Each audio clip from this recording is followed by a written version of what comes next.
আজকে আমাদের যে ননদের বাসায় দাওয়াত ছিল, তো তখন ছিল রমজান মাস। তো এখানে অনেকগুলো আইটেম করা হয়েছিল। তো বাসায়ও প্রচুর কাজ ছিল, যেহেতু রমজান মাস সামনে ঈদ চলে আসতেছে।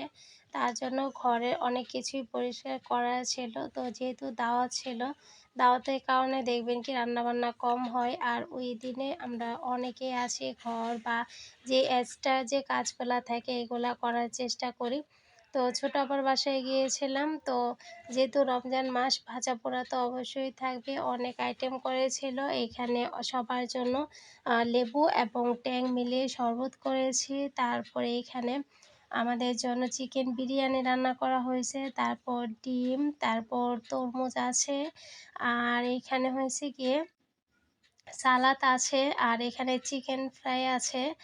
সরি, চিকেন ফ্রাই না, তো এখানে হচ্ছে গিয়ে বিফ শাসলিক আছে আর কি।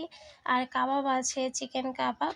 তো এই দিয়ে আমাদের যে ইফতারটা হয়েছিল আর কি। তারপর আমাদের বাসায় পরদিন ছিল এই ইফতারের আয়োজন আর কি। সবাই ভালো থাকবেন।